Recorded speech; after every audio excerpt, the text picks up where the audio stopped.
how is it he is on board Veerathira Suran, it's an important film. இவங்க சொன்ன மாதிரி அந்த ஒரு charismatic கெனி சாராவே பார்க்குறது, அந்த அழகான கெனி சாரை நாங்கள் பார்க்க முடிகிற ஒரு படம் அப்படிங்கிறப்போ somebody like Suraj coming in, how was it for you, sir? இல்லை, எங்களுக்கு வந்து ஒரு பெரிய பூஸ்டாக இருந்துச்சு. பிகாஸ் நாங்கள் முன்னாடியே டிசைட் பண்ணியிருந்தோம் இந்த படம் வந்து ரொம்ப ராவாக இருக்க போகிறதுனால எல்லாருமே பெர்ஃபார்மன்ஸாக இருக்கணும். Which is why we like எஸ்ஜேலாம் வர்றது வந்து எங்களுக்கு வந்து ஒரு பெரிய வர மாதிரி இருந்துச்சு. இல்லை உண்மை செட் ஆனஸ்ட்லி நாங்கள் பேசிட்டே இருப்போம்ல, சார் தும்னா சாரை பார்க்க போகிறேன், சார் கதை கேட்டார், சார் ஓகே சொல்லிட்டார், எல்லாத்தையுமே பிகாஸ் இட் இஸ் அவ்வளோ இம்பார்ட்டன்ட் ஒவ்வொரு ரோலும் பர்ஃபார்மன்ஸ் பண்ணுறது. ஸோ அப்படி இருக்கும்போது Dushara Tushar is also performer அப்படி இருக்கும்போது ஸோ இவர் கேரக்டர் வந்து ரொம்ப கொஞ்சம் ட்ரிக்கியான கேரக்டர். ஆக்சுவலி எல்லா கேரக்டர்ஸுமே கொஞ்சம் கிரேயாக தான் இருக்கும். எல்லாருக்குமே ஒரு ஜஸ்டிஃபிகேஷன் இருக்கும். யாருமே வில்லன் ஹீரோ அப்படி, நானும் வில்லன் தான், எல்லாருக்கும் நெகட்டிவ் ஷேட் இருக்கும், அதுதான் பாசிட்டிவ். ஸோ எல்லாருக்குமே வந்து அவங்களோட வாண்ட் அது வந்து கரெக்டாக இருக்கும். லைக் இவர் வந்து you never sea is villain, is positive, I am not villain, I'm not. இப்போ பார்த்தீங்கன்னா ஆக்சுவலி இவங்க ஃபேமிலியிலன்னு இருக்கிறதுனால இவங்களுக்கு மட்டும்தான் அவங்களோட இது கரெக்டாக இருக்கும், ஒரு பாசிட்டிவிட்டியாக இருக்கும். நாங்கள் எல்லாருமே selfish in some way. So அப்படி இருக்கும்போது நிறைய லேயர்ஸ் என்னன்னா அந்த கேரக்டர் ரொம்ப இம்பார்ட்டன்ட் இருக்கும்போது the moment we heard we were very kicked about it. And அவரோட எல்லா படங்களும் அண்ட் இப்போ ஓடிடினால we see everything, we all like his work. In fact I saw him in சிங்கப்பூர்னு. இல்லை சார், அது நான் சொல்லலாம். ஆமாம், அவர் சொன்ன, நான் சொன்ன நியூஸாக இருக்கும், அவர் சொன்ன ஒரு இல்லை. ஃபஸ்ட்டு மீட்டிங் வந்து 2005 மஜா ஃபிலிம் ஷூட் நடக்கும்போது, அப்போ ஒரு நடிகரில் ஃபர்ஸ்ட் இது வந்து ஒரே ஒரு குறுக்கீடு. ஆக்சுவலி இந்த இதில் வந்து நாங்களாம் பேச போகிறோம், அவர் அமைதியாக இருக்க போகிறோன்னு நினச்சிங்க.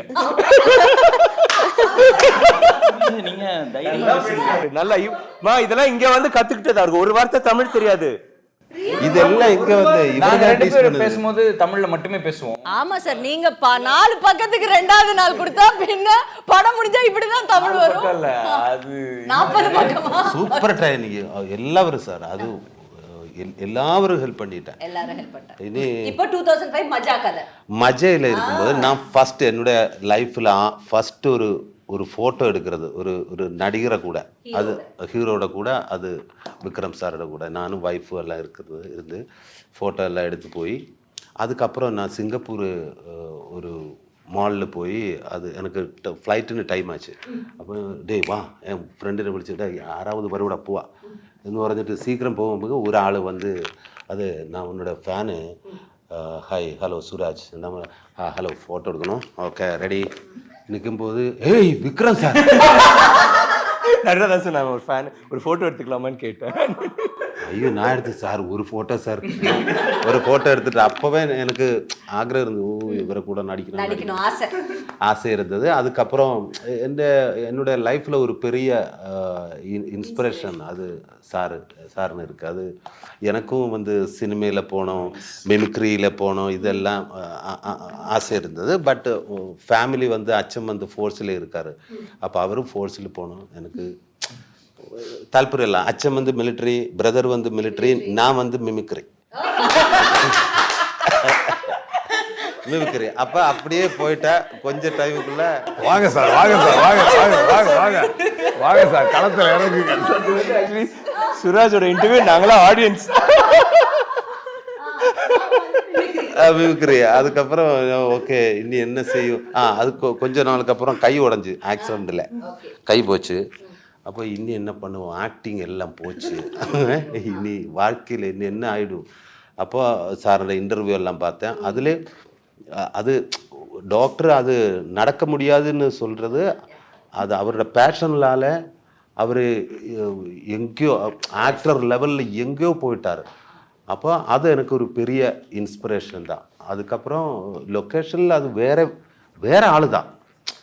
ஆக்டிங்கில் நம்மளை நெட்டி பார்க்க நிற்கும்போது லொக்கேஷனில் வந்து எல்லா விஷயம் ஒரு சிங்கிள் டே நைட்டு தான் ஷூட்டு. நைட்டு ஒரு 6:30 ஆகும்போது சார் வரும், 7 o'clock கேரவான் இறங்கி കഴിഞ്ഞാൽ പിന്നെ திரும்பி லாஸ்ட்டு எல்லாரும் முடிச்சதுக்கப்புறம் சார் போகும்.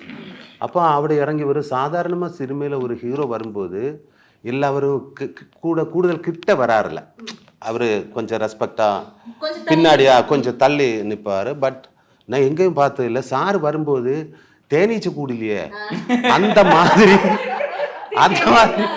எல்லாரும் சாருக்கிட்ட வருனா இது என்னடா இது வரும். அவர்கிட்ட ஒவ்வொரு பேர் எடுத்து பேசும். அது எனக்கு புதுசு. இது என்ன சார், அவர்கிட்ட எல்லா செக்ஷன் அசிஸ்டண்ட்டு அது எல்லாரும் பேர் எடுத்து பேசி எப்படி இருக்கு, என்ன இருக்கு, நல்லா இருக்குங்களா, ஓகே இனி யாராவது இங்க வரல, டே குமாரு நீ எப்படி இருக்கு, அப்பா அவரு ஆமா ஓ சரி சார், சரி நேற்று எல்லாம் சொன்ன எல்லாம் கரெக்டு தானே, எல்லாமே கரெக்ட் சார், எல்லாம் கரெக்ட். அப்படி எல்லாம் நின்று எல்லாவரையும் ஹெல்ப் பண்ணுவார். இவரோட இது வந்து இந்த மேக்கப் மேம் வந்து பாம்பே, எனக்கு வந்து விக்ரம் சார்.